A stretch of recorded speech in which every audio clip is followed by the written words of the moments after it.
Hello everybody, welcome to my YouTube channel Sandip Chandra SBHS। আজকের এই ভিডিওতে থাকছে উচ্চ মাধ্যমিক পরীক্ষা, যেটা 2024 সালে আর কয়েকদিনের মধ্যেই হতে চলেছে। সেই পরীক্ষায় ইংলিশের যে রাইটিংয়ের লাস্ট মিনিট সাজেশন, সেই নিয়ে আজকের ভিডিও।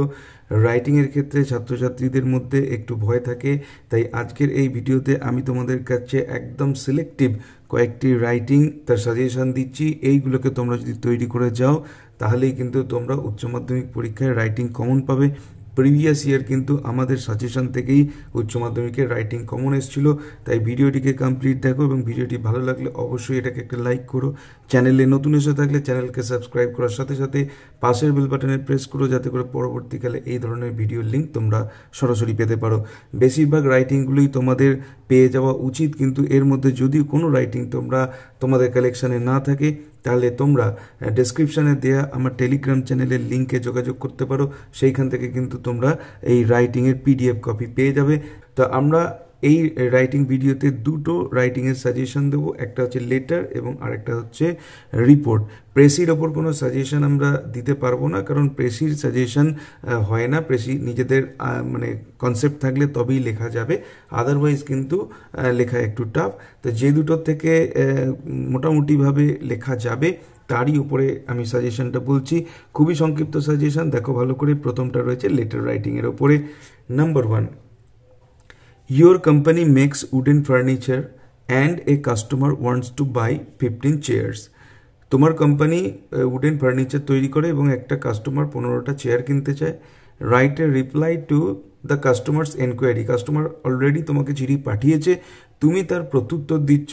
চিঠিতে কী কী মেনশন করতে হবে? মেনশন দ্য রেটস, চেয়ারের রেট কত, time needed for delivery, delivery করতে কত সময় লাগবে, ডেলিভারি কস্ট, ডেলিভারি চার্জ কত ইন ইউর লেটার। এটা তোমার লেটারে থাকতে হবে।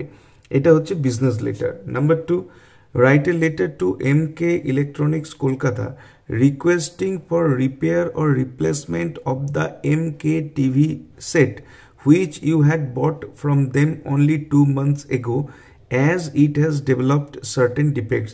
MK ইলেকট্রনিক্সকে চিঠি লিখছো এবং কিসের জন্য লিখছো? যে তুমি একটা টিভি সেট কিনেছিলে তার কাছ থেকে 2 মাস আগে, কিন্তু ইতিমধ্যে তার মধ্যে কিছু ডিফেক্ট এসছে, তাই জন্যে তুমি তাদেরকে বলছো যে আইদার রিপেয়ার করে দিন, না হলে জিনিসটা আমাকে পাল্টে দিন।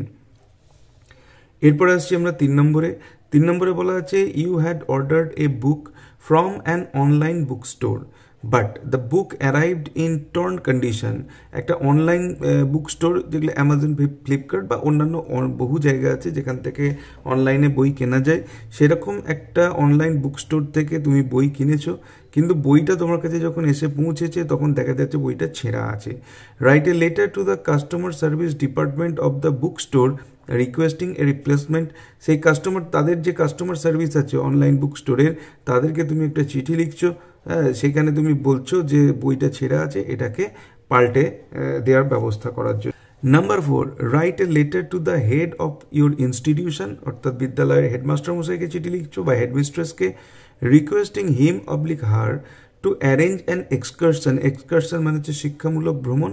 শিক্ষামূলক ভ্রমণ অ্যারেঞ্জ করবার জন্য বলছো, which is essential for education for the students of your class, যেটা তোমার ক্লাসের যারা স্টুডেন্ট তাদের শিক্ষার বিস্তারের জন্য অনেক বেশি প্রয়োজনীয় বলে তুমি মনে করছো।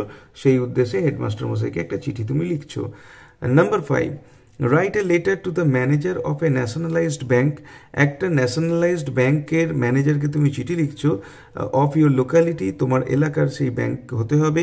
Asking him to sanction an educational loan, তাকে তুমি বলছো যে তোমার জন্য একটা শিক্ষার জন্য একটা লোন স্যাংশন করতে অ্যাট দ্য আর্লিয়েস্ট, যত তাড়াতাড়ি সম্ভব। টু কন্টিনিউ হায়ার স্টাডিজ, যাতে করে তুমি উচ্চশিক্ষা চালিয়ে যেতে পারো। Number 6, right a letter to the editor of an English daily, অর্থাৎ ইংরাজি একটা দৈনিক সংবাদপত্রের এডিটরকে বা সম্পাদককে তুমি চিঠি লিখছো, about the unhealthy food items sold in and around your school, অর্থাৎ যে অস্বাস্থ্যকর খাদ্য সামগ্রী বিক্রি হচ্ছে তোমার স্কুলের মধ্যে বা তোমার স্কুলের চারপাশে সেই বিষয়ে জানিয়ে তুমি চিঠি লিখছো। Affecting the health of the students, এবং যে ধরনের খাবারগুলো খেলে ছাত্রছাত্রীদের স্বাস্থ্যের ক্ষতি হচ্ছে সেই বিষয়ে জানিয়ে তুমি এডিটরকে চিঠি লিখছো। এই ছিল লেটার থেকে সাজেশন। এরপরে আসছি আমরা রিপোর্ট থেকে suggestion. Number 1, write a report on the seminar plant tree, save earth and save water organised by your school. তোমাদের স্কুলের তরফ থেকে এরকম একটা programme plant tree, save water, save earth এই নিয়ে একটা সেমিনার করা হয়েছে। The report will be published in your school magazine. এর উপর একটা রিপোর্ট লিখতে হবে যেটা তোমাদের স্কুলের ম্যাগাজিনে প্রকাশিত হবে। তাতে কী কী বিষয় থাকতে হবে? Mention the roles of the students, স্টুডেন্টদের কী কী কাজ ছিল, অ্যান্ড টিচার্সদের কী কী ভূমিকা ছিল সেটা থাকতে হবে। পারপাস অফ দ্য সেমিনার, সেমিনারের উদ্দেশ্য থাকতে হবে। পার্টিসিপেশন, কারা অংশগ্রহণ করেছিল সেটা থাকতে হবে। অ্যান্ড রেসপন্স, এবং অন্যদের তরফ থেকে যারা দেখতে এসেছিল তাদের তরফ থেকে কি রেসপন্স ছিল সেই সম্পর্কে, অ্যান্ড সো অন। এরকম আরও যদি কিছু থাকে সেই সব বিষয় নিয়ে লিখতে হবে। নেক্সট আসছি আমরা 2 নম্বরে, write a report on a 1 week cleaning programme. 1 সপ্তাহব্যাপী পরিচ্ছন্নতা প্রোগ্রাম রাখা হয়েছিল আন্ডারটেকেন বাই ইউর স্কুল, যেটা তোমাদের স্কুলের তরফ থেকে এই কাজ নেওয়া হয়েছিল। টু ক্লিন আপ, কিসের জন্য না পরিষ্কার করবার জন্য the classrooms, the school premises and it's surrounding. Classroom পরিষ্কার হবে, স্কুলের চত্বর পরিষ্কার হবে এবং তার আশেপাশে এলাকাকে পরিষ্কার করবার জন্যে 1 সপ্তাহব্যাপী একটা ক্লিনিং ড্রাইভ রাখা হয়েছিল স্কুলের তরফ থেকে। Mention the roles of both students and teacher, শিক্ষক এবং শিক্ষার্থী দুজনেরই কী ভূমিকা ছিল এই প্রোগ্রামে সেই সম্পর্কে উল্লেখ করতে হবে। নেক্সট 3 নম্বরে আসছে, write a report on the annual sports of your school. স্কুলের বার্ষিক ক্রীড়া প্রতিযোগিতার ওপরে একটা রিপোর্ট লিখতে হবে, to be published in the school magazine, যেটা স্কুলের ম্যাগাজিনে প্রকাশিত হবে। Number 4, write a report on how the farewell ceremony of a retiring teacher of your school is observe.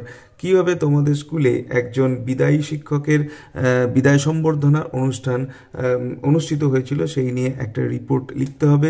The report will be published in the school magazine. এই রিপোর্টটাও কিন্তু school ম্যাগাজিনে প্রকাশিত হবে। Number 5, your school has just organised a fund raising drive for the victims of Coromandel express train accident.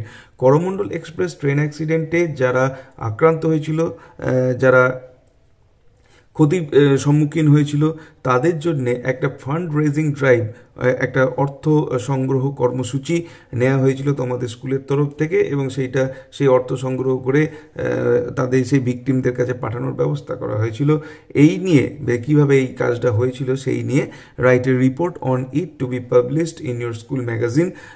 এই নিয়ে একটা report তোমাকে লিখতে হবে একটা প্রোগ্রামের মতো করে, যে অর্থ সংগ্রহের আগে কিভাবে অ্যাক্সিডেন্ট হয়েছিল না হয়েছিল এই বিষয়ে জানিয়ে ছাত্রীদের কাছ থেকে এই কালেকশন, একটা ডেট ঠিক করে কালেকশন করা হয়েছিল, সেদিনে আরও কিছু অনুষ্ঠান যদি হয়ে থাকে সেই সম্পর্কে জানিয়ে একটা স্কুল ম্যাগাজিনে রিপোর্ট লিখতে হবে।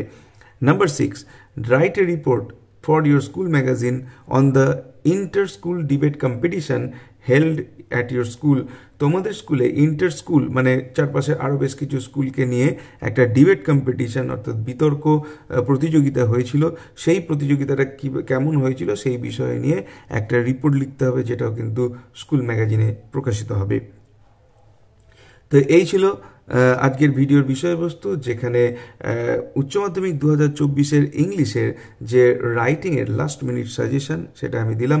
আমার আশা এইখান থেকেই কিন্তু তোমরা এবারের পরীক্ষায় রাইটিং কমন পাবে। ভিডিওটি ভালো লাগলে অবশ্যই এটাকে একটা লাইক করো, চ্যানেলে নতুন এসে থাকলে চ্যানেলকে সাবস্ক্রাইব করার সাথে সাথে পাশের বেল বাটনে প্রেস করো, যাতে করে পরবর্তীকালে এই ধরনের ভিডিও লিঙ্ক তোমরা সরাসরি পেতে পারো। দেখা হবে নেক্সট ভিডিওতে। Till then goodbye and thank you.